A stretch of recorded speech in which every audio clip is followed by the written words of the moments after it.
All right, what is going on, everybody? How you doing? Welcome to another episode of Talking Buffalo, your weekday daily driver for Buffalo sports talk and more. I am your host, Patrick Moran. Thank you very much, as always, for locking in, whether you're listening to us, audio podcast form, Apple, Spotify, wherever you get your podcasts from, or whether you're checking us out on the video side via YouTube. If you are, please make sure to like, subscribe, and comment on the video. Helps us continue to grow this channel. But regardless of where you are consuming this, I appreciate you all very, very, very much. We're into the midweek portion here, final week of 2023. Typically, I've been doing Buffalo Bills film review and PFF grades analysis on these Wednesday episodes. Kind of want to switch it up a little bit today for a few reasons. Number one, the Bills played last Saturday, so it just feels so much farther removed, especially when you add in the fact of Christmas Eve and Christmas. It almost feels like that game was an eternity ago. And we've already talked about it a little bit yesterday.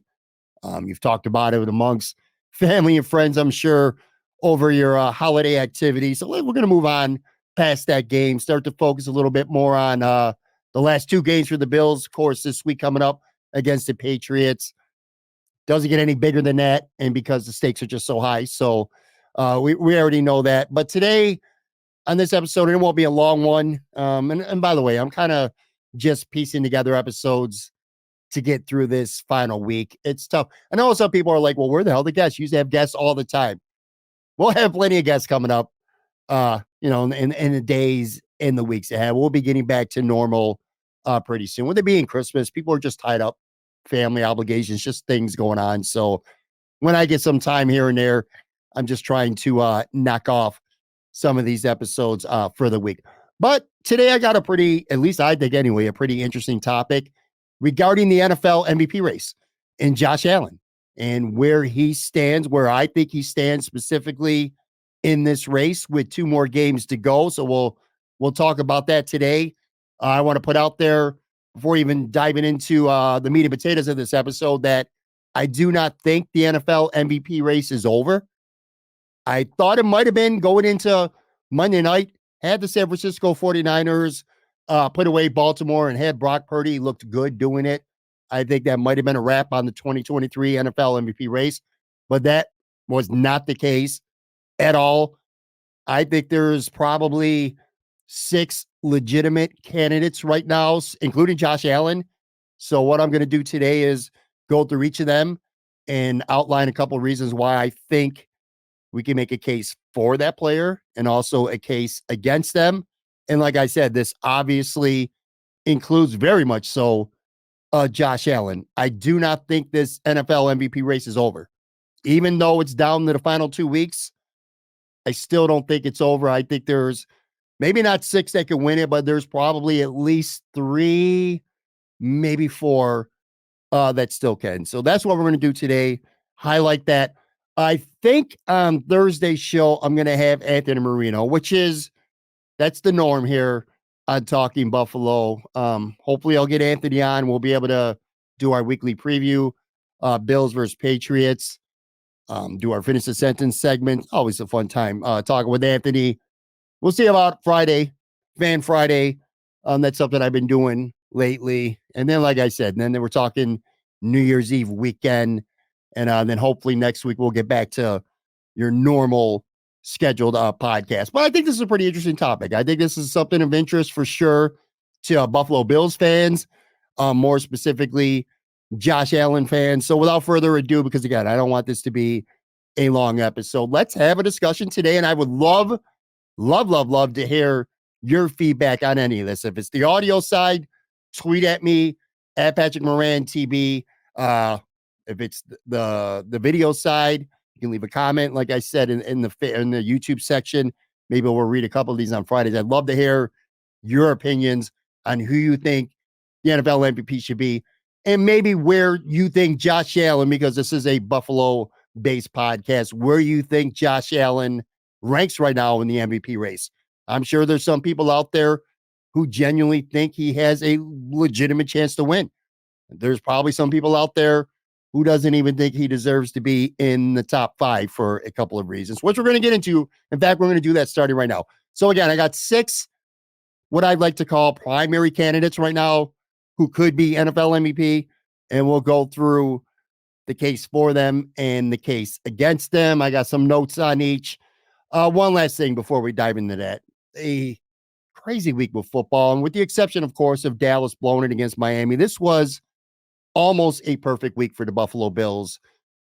And I mentioned this because I think the NFL MVP race could ultimately be tied into where teams finish in the standings. You know, a team's record ultimately, at least to some extent, plays a pretty significant role in how NFL MVP balloting goes.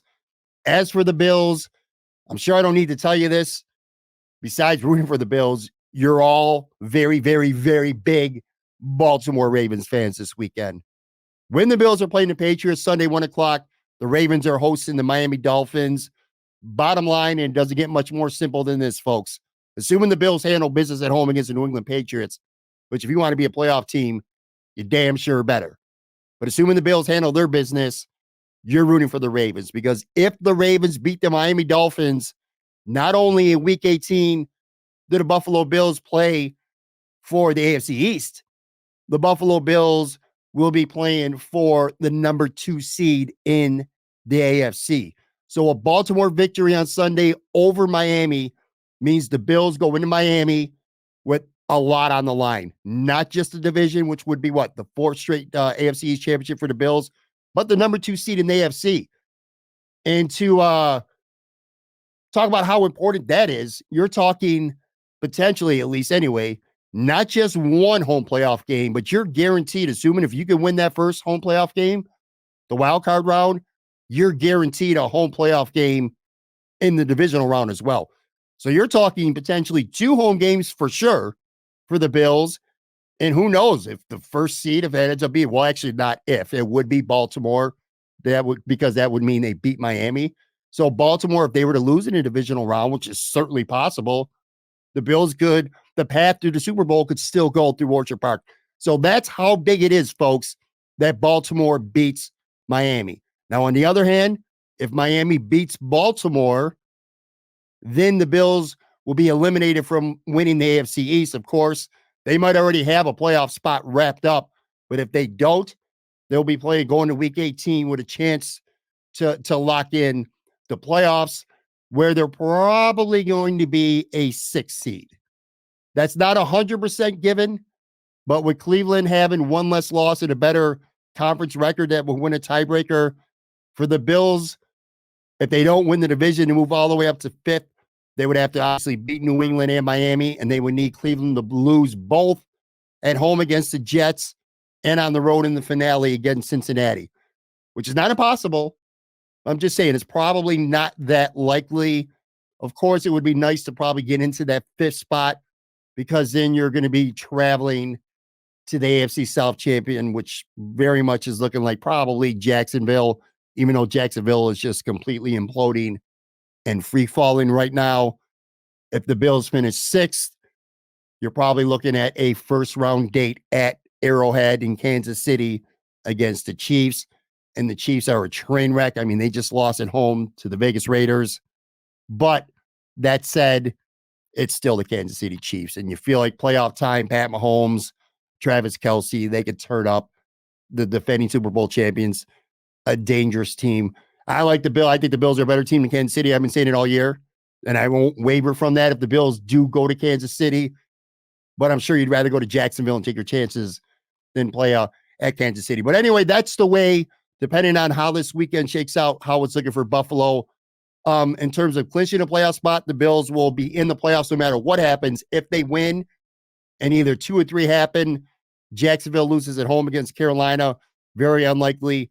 Pittsburgh loses at Seattle, very possible. And Cincinnati loses at Kansas City, very possible. So the Bills could realistically clinch a playoff spot by the end of Sunday.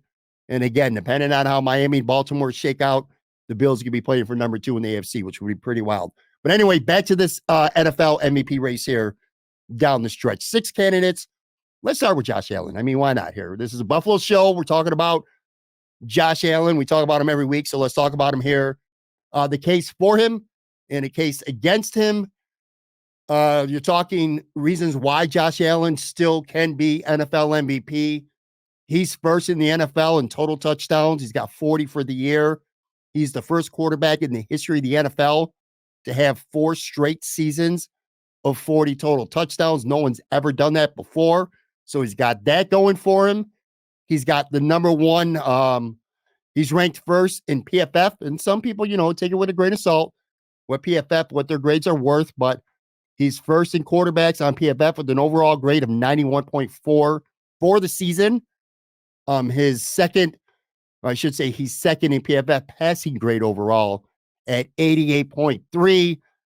He's 6th in the NFL right now in passing yards with 3,778.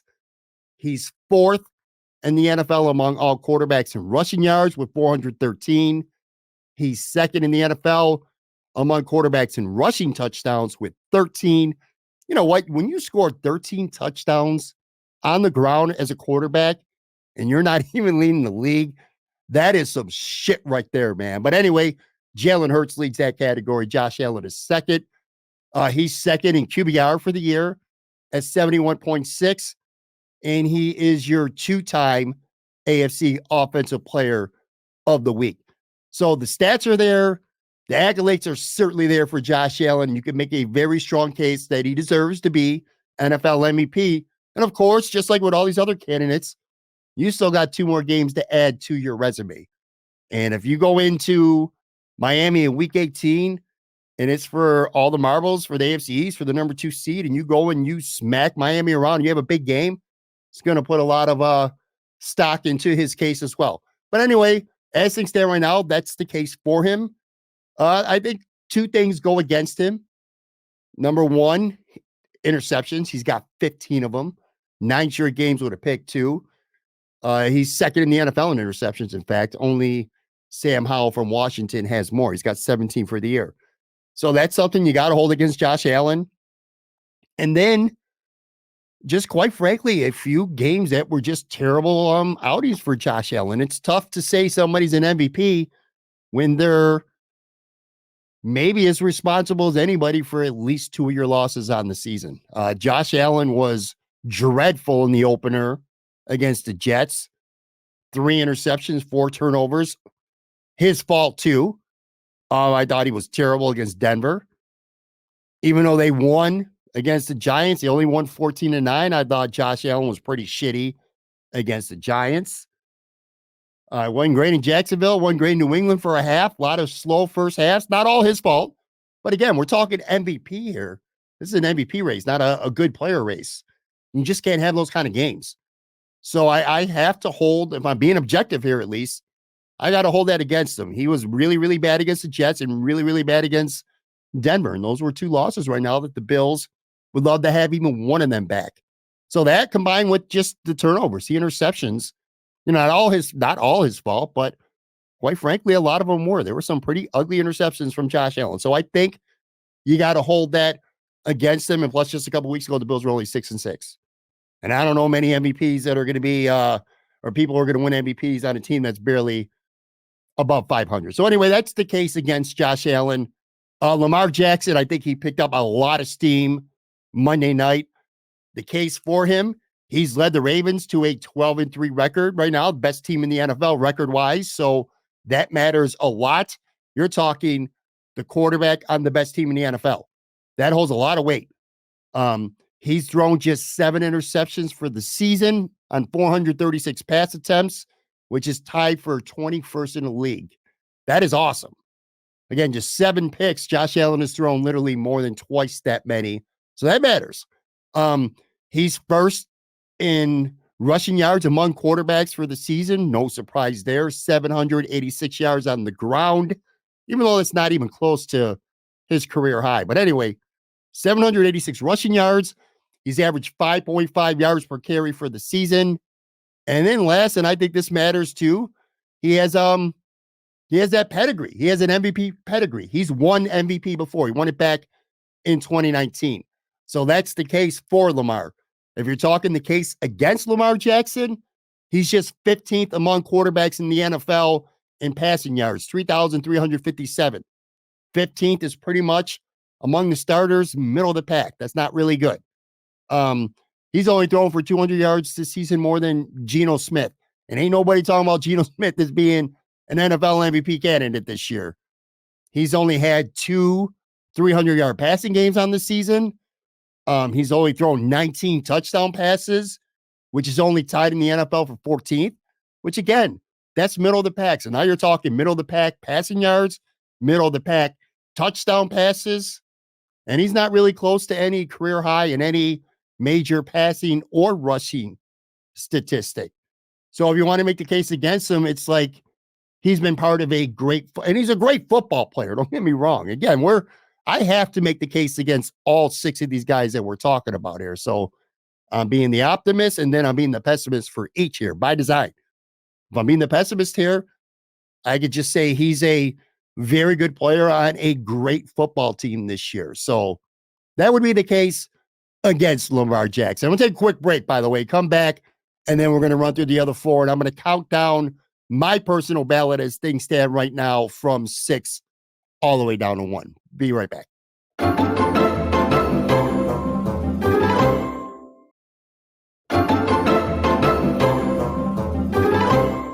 All right, I am back here, and we are talking the 6 prime NFL MVP candidates, the cases for and against them, and where I think and where you think Josh Allen stacks up as things stand right now. And by the way, I started with Josh, said I went to Lamar Jackson before the break. This is random, like these 6. This isn't my order necessarily of 1 to 6 or 6 to 1. I'm just kind of doing these randomly among the 6 prime candidates. Continuing, Tua Tagovailoa, and I always struggle to say that last name, but I got it there once, and that's all I'm going to say. Tua, the case for him, man, this guy, he's been really good. He's leading the NFL right now in passing yards, 4,214 yards on the season. So nobody in the NFL has thrown for more passing yards than him.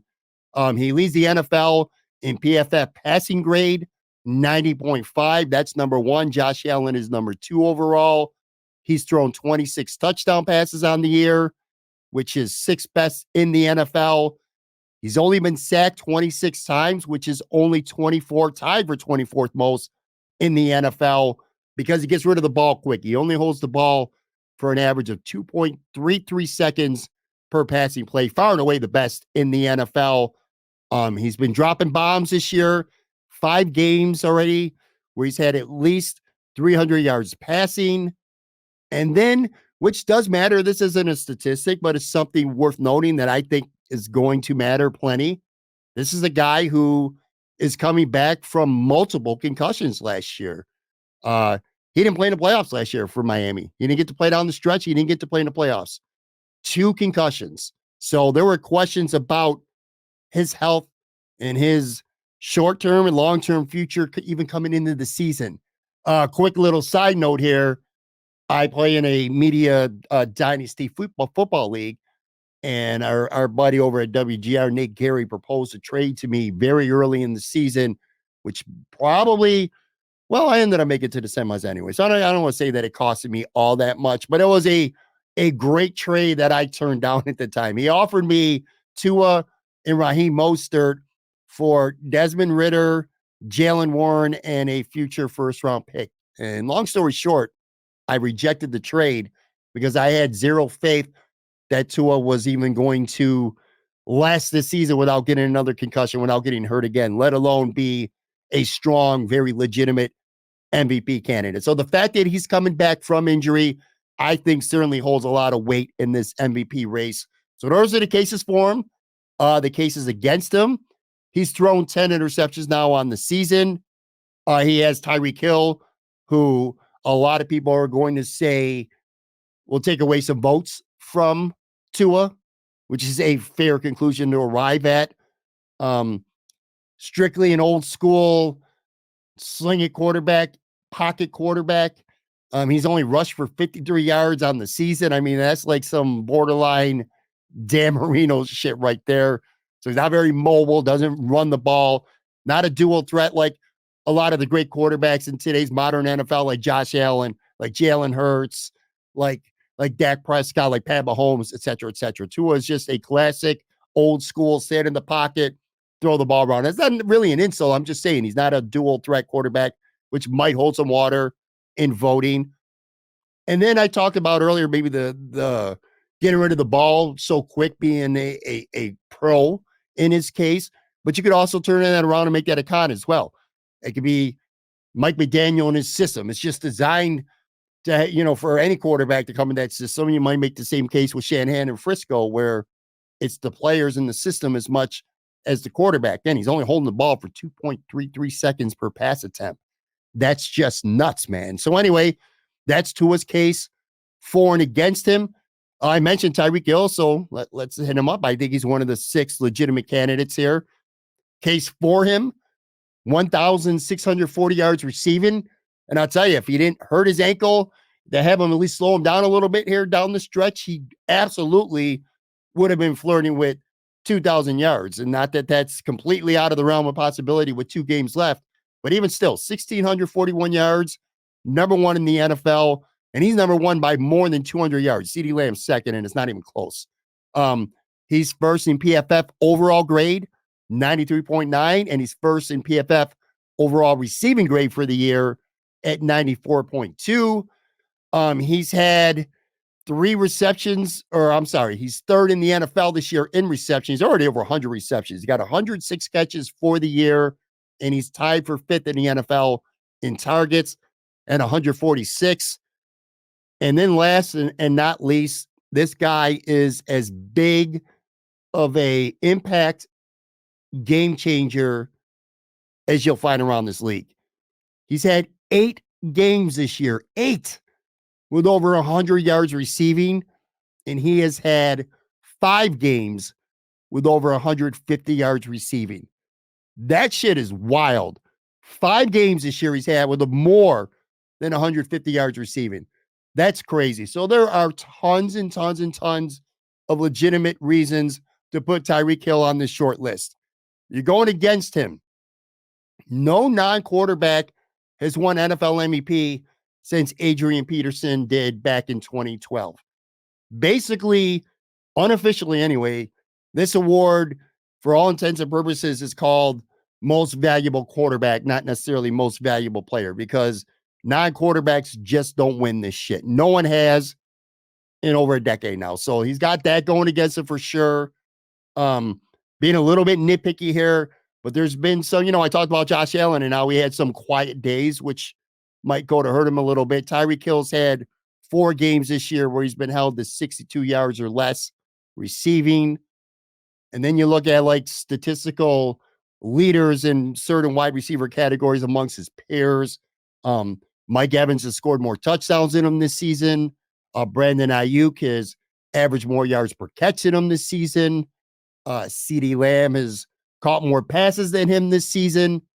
So he's not necessarily the undisputed best player even at his own position, although a lot of people would say there's not a receiver in the NFL, including me, that I would want before Tyreek Hill. And then last, like I said, also just like with Tua, it's kind of like in a political party sometimes where you got one guy who's on one party and then the other 2 are split in the same party and they kind of divide that vote and will help the other person win.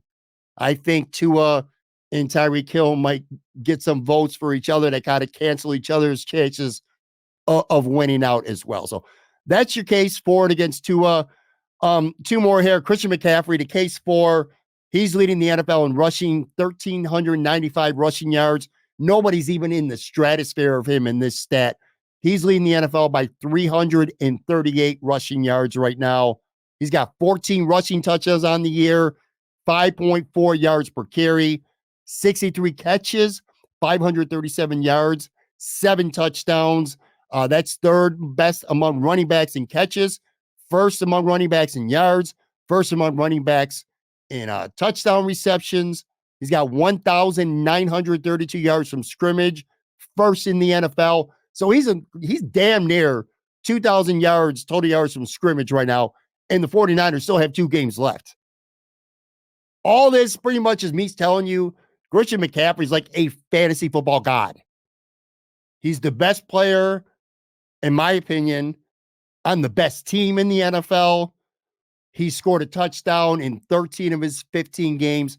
Christian McCaffrey, and he stayed healthy. I mean, the case against this guy throughout his career is his inability to stay healthy, and that has not been the case this year. So, man, there's a lot of reasons why Christian McCaffrey could be NFL MVP right now. The case against him, I'm going to say the exact same thing that I said with Tyreek Hill. No quarterback, or non-quarterback, I should say, has won this award since Adrian Peterson all the way back in 2012. So he's got that going against him. And then just like with Miami, Tua and Tyreek kind of splitting votes that might hurt each other in the long run. You kind of got that same deal with Frisco, at least before Baltimore, because before the Ravens game, I think Brock Purdy, more on him in a second here, I think he may have been the front runner to win this award. So they might cancel each other out.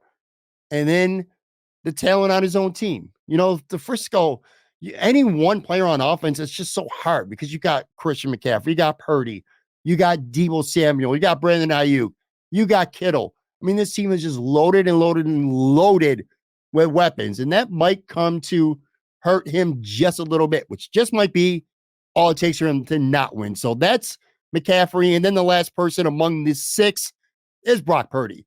Case for him, he's second in the NFL in passing yards with over 4,050, which you really think about it, man. And he's still got 2 games left. You're like, Brock Purdy's got over 4,000 yards? He does. He's second in the NFL with 30 touchdown passes. He's tied for 4th in completion percentage among qualified quarterbacks at 68.8.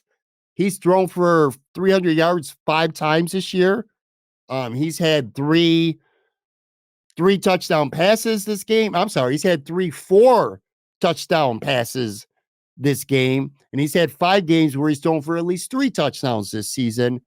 He's first in the entire NFL in QBR at 71.7, just ahead of Josh Allen at 71.6. He's first in the NFL in the old school standard, the overall QB rating at 112.2.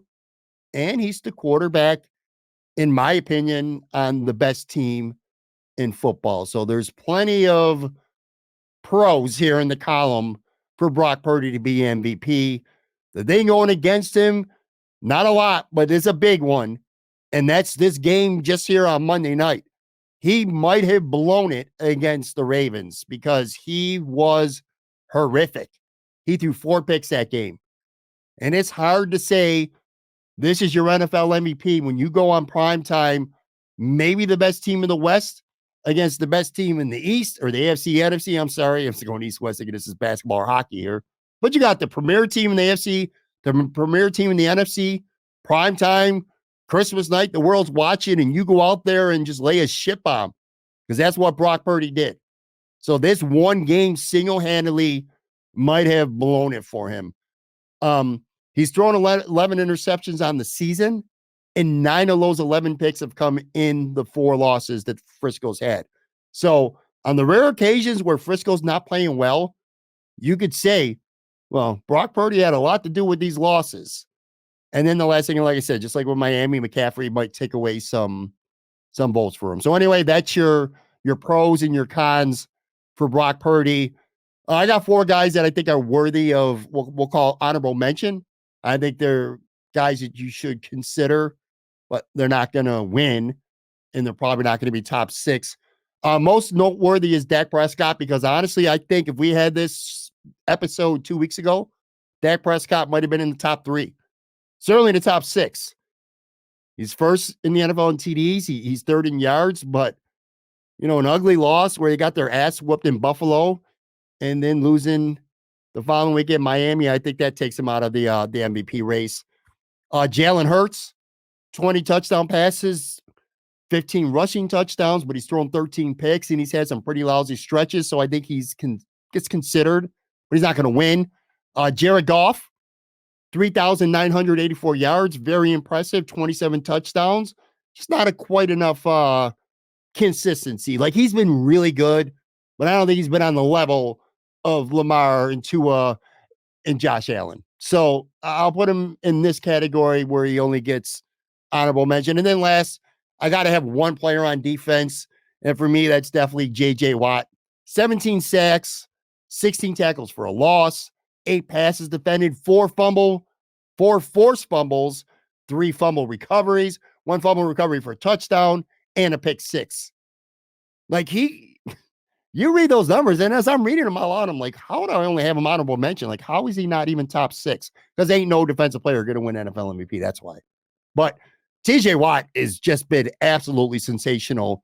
And I got to mention him at least as honorable mention. Conspicuous by his absence, Pat Mahomes. He's not even in the top 10 for me in NFL MVP voting this year. He might not even be top 12. So weird to say that. But it's been a bad year for the Chiefs. You know, they lack receivers. They're lacking a lot.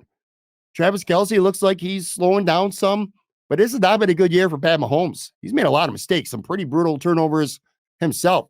So I just can't in good conscience.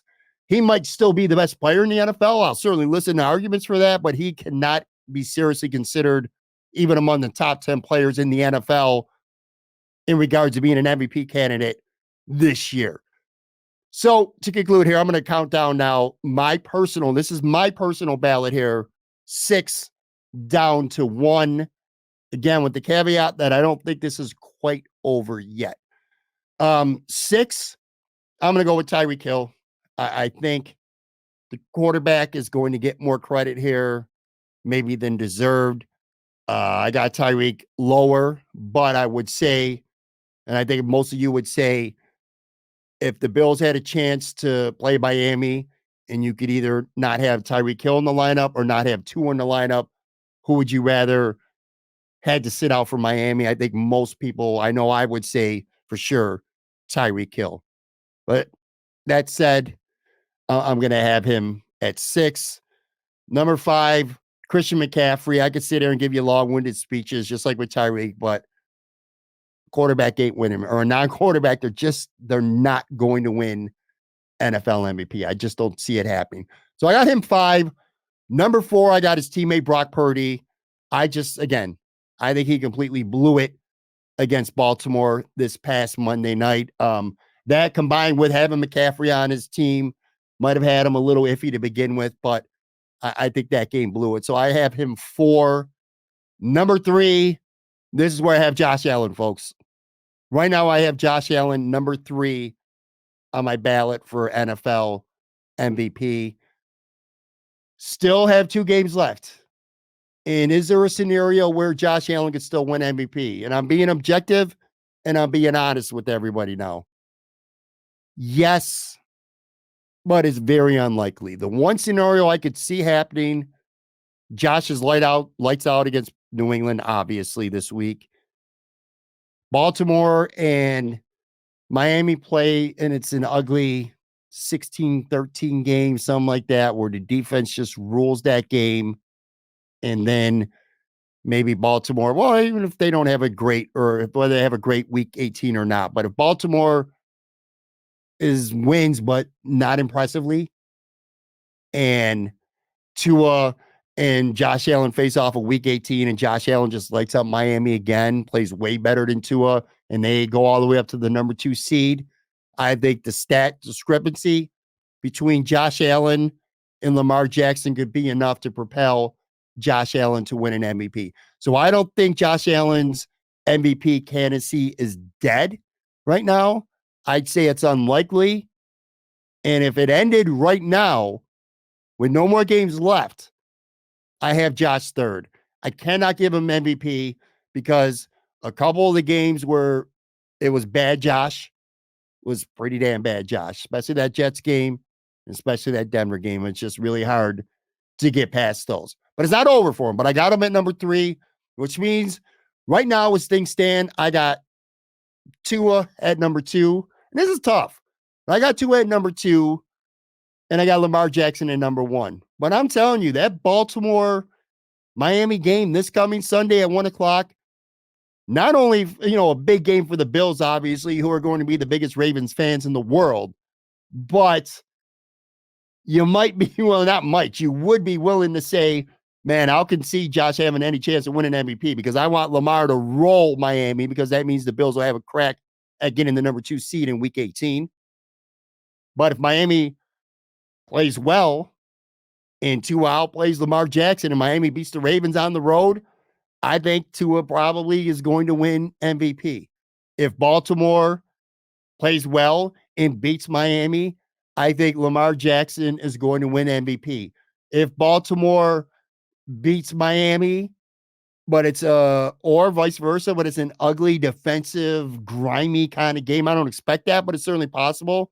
Then I think the door is open for Josh Allen. But as things stand right now, this moment, I got Josh 3, I got Tua 2, and I got Lamar Jackson at 1, which I'm gonna lie. I'm not gonna lie to you, I should say. I don't feel great about because Lamar Jackson statistically just hasn't done it for me. But he's the best he's the quarterback on the best team, and he's played great, and he's won MVP before. So as the things stand right now, this moment, I got to give it to Lamar. All right, that's going to do it for this episode. Like I said, I plan to be back tomorrow with Anthony Marino. Bills Patriots preview. Plenty more stuff here coming up, not just tomorrow, but for the rest of the week here. Appreciate you all very much, and I'll talk to you tomorrow.